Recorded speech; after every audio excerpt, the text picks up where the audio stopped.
برادران ملت اسلامی، السلام علیکم ورحمۃ اللہ وبرکاتہ۔ الحمد للہ وکفا وسلام علی حبیبہ المصطفیٰ، اما بعد فاعوذ باللہ من الشیطان الرجیم، بسم اللہ الرحمن الرحیم۔ ان عدۃ الشہور عند اللہ 12 شہرا فی کتاب اللہ یوم خلق السماوات والارض منها 4 حرم الى آخر هذه الآیہ۔ صدق اللہ مولانا العظیم۔ بارگاہ رسالت معاب صلی اللہ علیہ وسلم میں درود پاک کا ہدیہ پیش کریں۔ اللہم صل علی سیدنا و مولانا محمد معدن الجود والکرم وآلہ واصحابہ الکرام وابنہ الکریم وبارک وسلم صلاة دائمة سرمدا ابدا۔ اللہ عز و جل اپنے کلام مقدس میں فرماتا ہے، بے شک اللہ کے نزدیک گنے ہوئے شمار کیے ہوئے جو مہینے ہیں وہ 12 ہیں، اور ان 12 مہینوں میں سے 4 حرمت والے مہینے ہیں، عزت والے مہینے ہیں، عظمت والے مہینے ہیں۔ وہ 4 مہینے کون سے ہیں؟ مسلسل ترتیب کے ساتھ ذی القعدہ، ذی الحجہ اور محرم، اور 4تھا مہینہ رجب المرجب جس میں ہم اور آپ زندگی گزار رہے ہیں۔ اس کو رجب الاسم اور رجب الاسب بھی کہا گیا ہے۔ یہ جو 4 مہینے ہیں اس میں جنگ و جدال، قتل و قتال سب حرام ہو جاتی ہیں۔ اس دور میں جو جنگیں ہوتی تھی، کفار و مشرکین بھی اپنی تلواریں روک لیا کرتے تھے۔ یہ 4 حرمت والے مہینوں کی سارے لوگ عزت کرتے۔ ان 4 مہینوں میں امن و امان قائم ہو جاتا۔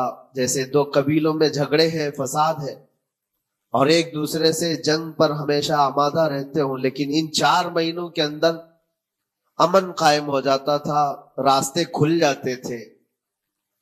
اور اللہ تبارک و تعالیٰ نے قرآن پاک میں ان 4 مہینوں کی فضیلت بھی بیان فرمائی۔ اس میں رجب کے لیے ایسی فضیلت ہے، اللہ کے نبی صلی اللہ علیہ وسلم ارشاد فرماتے ہیں، یہ رجب کے مہینے کی فضیلت ایسی ہے جیسے قرآن کی فضیلت دوسری کتابوں پر ہے۔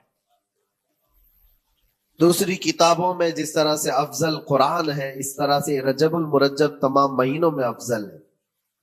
اور نبی کریم صلی اللہ تعالی علیہ وسلم اس میں عبادت کرنے کے لیے ترغیب دیا کرتے تھے۔ اس کو ترجیب بھی کہا جاتا ہے، اور خاص طور پر رجب کے متعلق بزرگان دین نے فرمایا یہ فصل بونے کا مہینہ ہے۔ کھیتی باڑی والے سمجھ سکتے ہیں کہ اس میں بھی 3 موسم آتے ہیں۔ پہلے بیج کی بوائی کا وقت آتا ہے، پھر اس کی سچائی کا وقت آتا ہے، پھر کٹائی کا وقت آتا ہے۔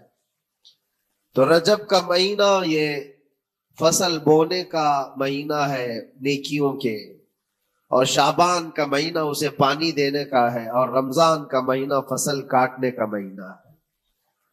اور رجب کا مہینہ آتے ہی اللہ کے نبی صلی اللہ تعالی علیہ وسلم یہ دعا فرمایا کرتے تھے، اللہم بارک لنا فی رجب و شعبان و بلغنا رمضان۔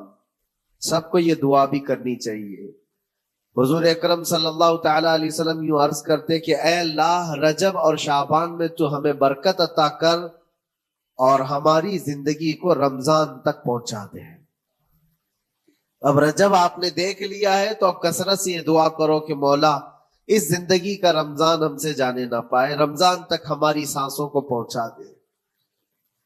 یہ دعا کثرت سے ہر نماز کے بعد بھی ہونی چاہیے۔ رجب آتے ہی میرے عزیزوں یہ عبادتوں کا موسم شروع ہو چکا ہے، اور سب جانتے ہیں رجب کے بعد پھر ہمارے ہاں مسلسل ایسی شب بیداریاں اور عبادت کے موسم نظر آنے لگتے ہیں۔ پھر شعبان بھی، اس میں رجب میں بڑی رات آتی ہے، شب معراج، اور اس کے بعد شعبان میں شب برات، پھر اسی طرح رمضان کا موسم بن جاتا ہے۔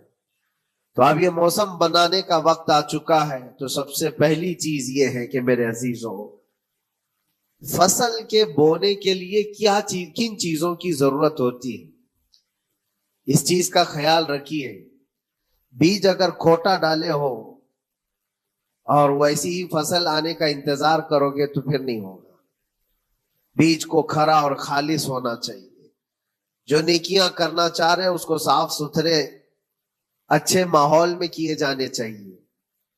کھیتی باڑی کرنے والا جانتا ہے بیج تو وہ بو رہا ہے، زمین بھی اچھی ہے، ساری چیزیں، کئی چیزوں کی ضرورت ہوتی ہے، بیج بھی اچھا ہو، زمین بھی اچھا ہو، موسم بھی اچھا ہو، تب جا کر کے اس کی فصل نکلتی ہے۔ بیج اچھا تھا، زمین اچھی نہیں تو بھی فصل نہیں آتی۔ بیج بھی اچھا ہے، زمین بھی اچھا ہے، موسم صحیح نہیں ہے تب بھی فصل نہیں آتی۔ ابھی آپ کے پاس 3 چیزوں کا ہونا ضروری ہے، بیج اور زمین اور موسم۔ بیج جو ہے یہ نیکیاں ہیں، اور زمین تمہارا دل ہے، اس کا اتنا ہی پاک ہونا ضروری ہے۔ اور موسم یہ رجب کا ہے، اس میں تو کوئی شک نہیں ہے کہ عبادتوں کا موسم ہے، فصل کی اچھے لانے کا موسم ہے۔ لیکن سب سے پہلی چیز اب ہمیں ضرورت ہوتی ہے کہ ہم کیا بیج بو رہے ہیں۔ شیخ سعدی رحمت اللہ تعالی علیہ فرمایا کرتے کہ زمین میں ادرک بو کر کے گنا آنے کی امید تو نہیں کر سکتے، جو بویا ہے وہی اسی کی فصل آئے۔ لوگ عمل خیر کرے تو اس کا نتیجہ بھی خیر آئے گا، اور برائیاں کریں اور پھر رمضان میں یہ انتظار کریں کہ میں نے جو بویا ہے اس کی فصل آئے، تو ایسا نہیں ہوتا۔ بہت سارے لوگوں کا وہ شک بھی میں دور کرنا چاہتا ہوں کہ رمضان المبارکہ میں فضیلتوں کو آپ سنتے آئے ہیں، رمضان ایسا مہینہ ویسا مہینہ، اتنی برکتوں والا، اتنی رحمتوں والا، لیکن بہت سارے لوگوں کے حالات چونکہ تو ہی رہتے رمضان میں ویسی ہی ہیں، وہ لوگ کچھ بھی نہیں بدلے۔ تو اس میں رمضان کا قصور ہے کہ اس مہمان کا قصور ہے، اس انسان کا قصور ہے؟ وجہ یہ ہے کہ رمضان المبارکہ یقیناً اتنی برکتوں اور رحمتوں اور سعادتوں لے کر کے تو آتا ہے، لیکن تمہیں 2 مہینے پہلے سے کہا گیا تھا کہ فصل کے لیے تیاری کرو، تم نے بیج نہ بوئے، اپنی زمین کو صحیح کیا ہی نہیں، پھر رمضان میں جو بارش ہو رہی ہے اس کا فائدہ کیا ہے؟ روڈ پر 10 سال بھی بارش برسے وہاں پر کوئی فصل نہیں آئے گی، کیونکہ وہ زمین سخت ہے اور بیج بونے کے قابل بھی نہیں۔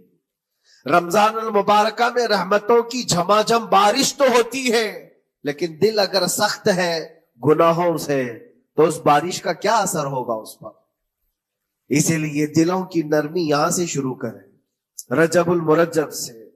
اس کی راتوں میں اللہ رب العزت کو پکارے، مناجات کریں، عبادتوں کے لیے کچھ دن تو خاص کر لیں۔ بہت دنیا میں ہم نے اپنے آپ کو ملوث کر رکھا ہے، کچھ راتیں اللہ رب العزت کی عبادت میں تو لگائیں۔ اللہ کے نبی صلی اللہ تعالی علیہ وسلم کی ایک حدیث ہے، جامع الاصول سے نقل کی ہوئی، رجب المرجب کے پہلے جمعے جو ہم لوگ ابھی گزر چکے، ابھی یعنی وہ رات تو گزر چکی، کل کی جو گزری ہوئی رات ہے رجب کی، یہ پہلی جمعہ کی شب تھی۔ اس کے متعلق روایت ہے کہ 12 رکعتیں جو مغرب کے بعد سے لے کر عشاء کے درمیان پڑھتا ہے، اللہ کریم اس کے تمام گناہوں کو معاف کرتا ہے، اور اس سال اس کو پورے طور پر ناگہانی آفات سے محفوظ رکھتا ہے، اور شیطان کے اس پر قابو پانے سے بھی اس کو اللہ محفوظ رکھتا ہے۔ تو یہ تھی تیاریاں، یہ ساری چیزیں ابھی سے تیاریاں ہونی چاہیے۔ رجب کے 3 دن آتے ہیں جس کے متعلق فرمایا گیا ہے ایام 20 میں بھی 13، 14، 15 یا 14، 15، 16 یہ جو تاریخیں آتی ہیں اس میں روزے رکھو۔ اس کی بھی بڑی فضیلت ہے کہ تم تیاریاں ابھی سے شروع کر دو کہ رمضان المبارکہ میں اچھی فصل دیکھ سکے، ہمارے جسم کے اندر بدلاؤ آ سکے، ہمارے دل کے اندر انقلاب آ سکے۔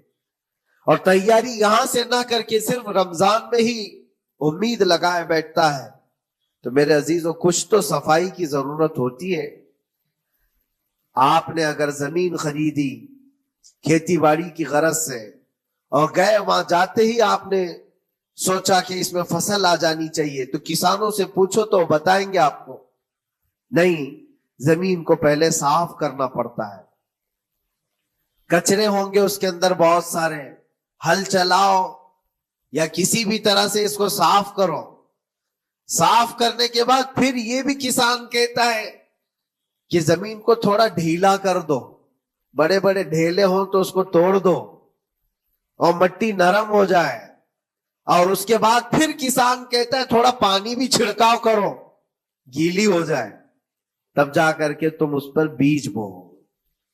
میرے عزیزو، یہ رجب بیج بونے کا موسم ہے، تو پہلے زمین کو ڈھیلا تو کر دو.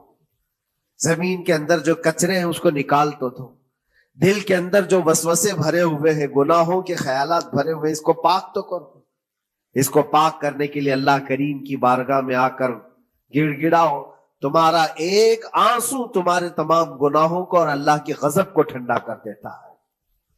ہاں، ایک آنسو کا قطرہ تمہارے لیے اللہ کریم ہے. موتی سمجھ کے شان کریمی نے چن لیے قطرے جو گرے تھے عرق انفعال کے.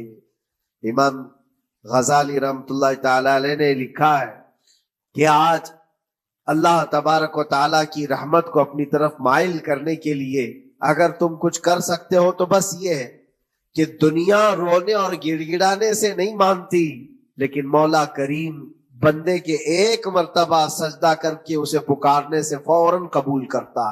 موسیٰ علیہ الصلوۃ والتسلیم اللہ تعالیٰ سے پوچھتے ہیں، مولا جب تیرے بندے تجھے پکارتے ہیں تو اس میں نیک لوگ بھی ہوتے ہیں اور گنہگار بھی ہوتے ہیں، تو کیا تو سب کی پکار کا جواب دیتا ہے؟ توجہ، اللہ رب العزت فرماتا ہے، اے موسیٰ میرے پکارنے والے بندوں میں نیکوکار بھی ہیں، گنہگار بھی ہیں.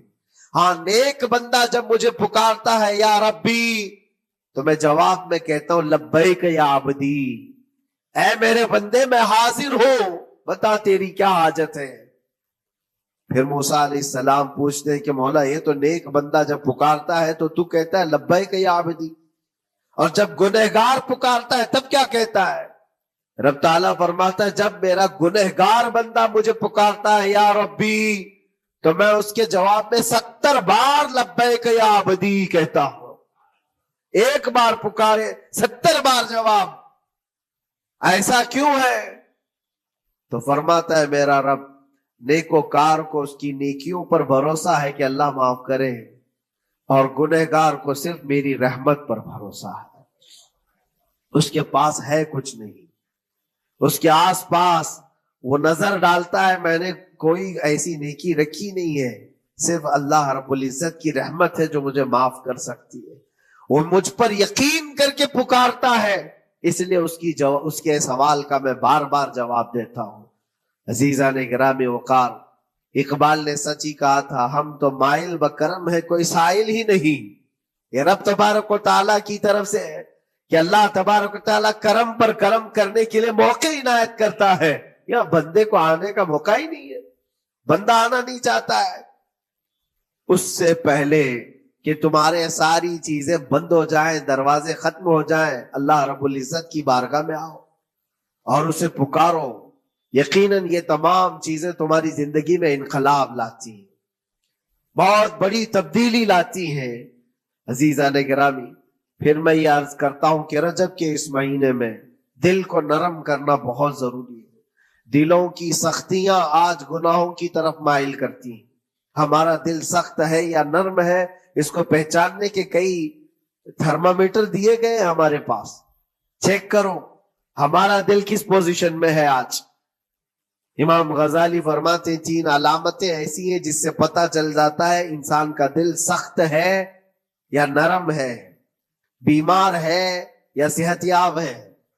یہ ڈاکٹر لوگ اسکیننگ سے یا سونوگرافی سے نہیں بتا سکتے کہ تمہارے دل کی یہ کیفیت.